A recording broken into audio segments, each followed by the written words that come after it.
She just wanted to get through her shift. A long night, another table to serve. But then she noticed something no one else would dare observe. A child treated with disdain, her voice not allowed to rise before it even had a chance to be heard. What started as a small act of compassion only morphed into something much more sinister. For when power and prejudice are at odds, the truth doesn't simply hide. It struggles to remain buried. And the minute she stepped in, she became the part of a tale that would alter everything. The question is, who will really pay the price? For everyone else, it was just another hectic night at the diner. Food came and went, dishes clanged, and the gentle buzz of chatter filled the air. For Maya, it was normal. Long hours standing, lugging trays that seemed heavier than they were, and smiling even when fatigue leaned against her. She wasn't wealthy. She wasn't influential. Just a young woman scrambling to keep her life pieced together. But tonight, something was different. In the corner booth was a man whose quiet presence held power, his eyes keen, his presence commanding. And next to him, a small girl, thin, quiet, nearly concealed behind the shadow of her father's riches.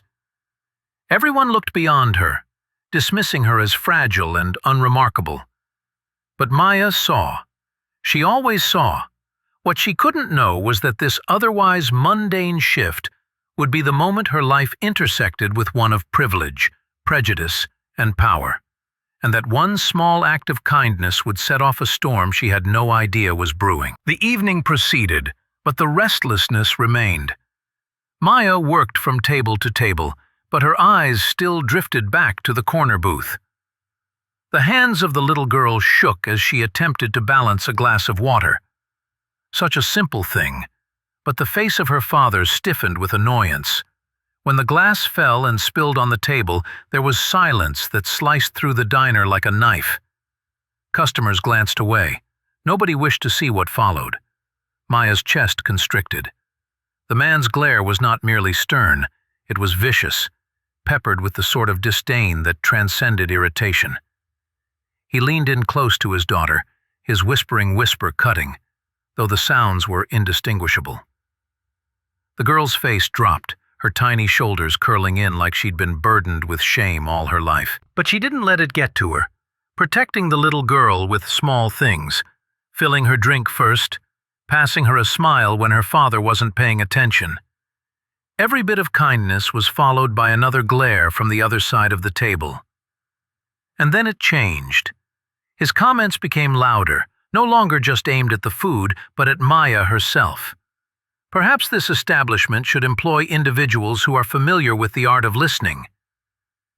His voice traveled across the diner, friendly to some, but incisive enough to cut through Maya's facade. Whispers emerged from adjacent tables, some patrons lowering their gaze, others tilting their heads to observe. The burden of gazes rested heavy, yet none raised their voice. Her heart accelerated. She had done this before, trapped by power, judged by merit. But something in the way he was looking at her now was different. It wasn't about the meal, it wasn't even about the broken glass, it was about her. The shade of her skin, the silent prejudice hung over them like smoke, choking and intangible, yet impossible to ignore. He didn't need to say it. It was in the curl of his lip, the contempt in his voice, the way he underscored every indictment, as if challenging her to retaliate. And just when Maya felt like she could ride it out, he sat back, arms folded, and said, loudly enough for all to hear, "Some people just don't belong in places like this." Whew. The words cut more keenly than any sneer. The diner's attitude stopped in its tracks. Maya's heart was thumping in her ears, and for a moment, even the child's eyes stared open with the realization something horrible had just been let loose. But it was only just the start. The diner was claustrophobic now, each breath weighed down with judgment. Maya was paralyzed, the words of the billionaire ringing louder than clinking dishes or buzzing voices. Some people just don't fit into places like this. It wasn't merely an insult. It was a verdict, passed upon her very being. The man held up his hand, calling out the manager with a sweep of his wrist, as if Maya was nothing but a nuisance to be eliminated. The manager's anxious eyes flickered between the high-paying customer and Maya, his hesitation speaking volumes. Power trumped fairness. And then, the unthinkable.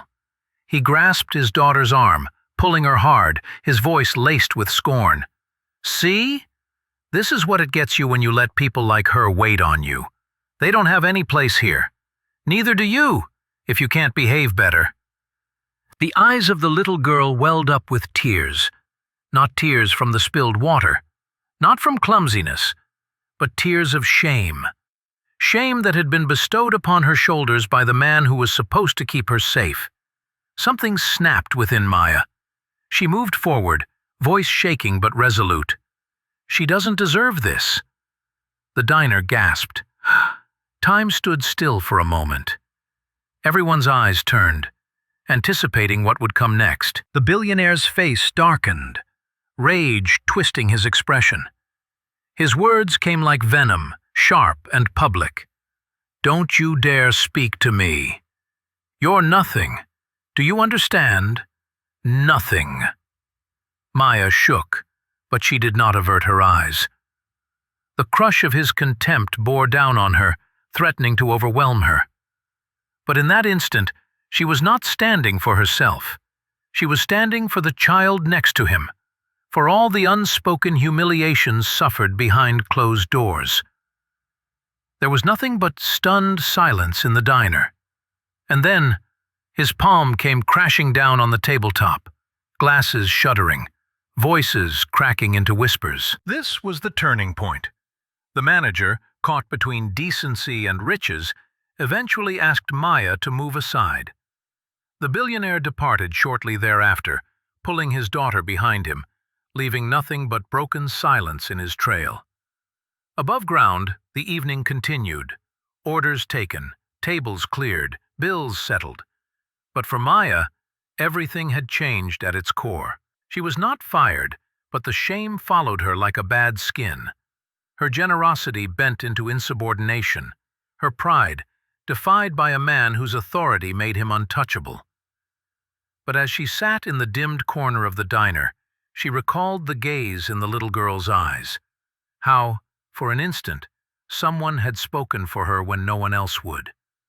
That meant something, because this was never a tale of water spilled, or one waitress, or one kid. It was a tale of the invisible boundaries of power and bias that determine who gets to be heard and who gets left out. It was a story about how racism does not always yell. It whispers, it shames, it masquerades as authority, and it flourishes when it is ringed with silence. Maya's action couldn't undo the viciousness of that evening, but it showed something larger, that even the smallest act of bravery is capable of illuminating a space constructed to conceal people. The reality is, this isn't her story alone. It's a reflection of countless others, in diners, schools, workplaces, and neighborhoods each and every day. The question isn't if racism is real. It's if we're willing to see it, and if we're willing to confront it. So ask yourself, when the time comes, will you turn away, or will you stand?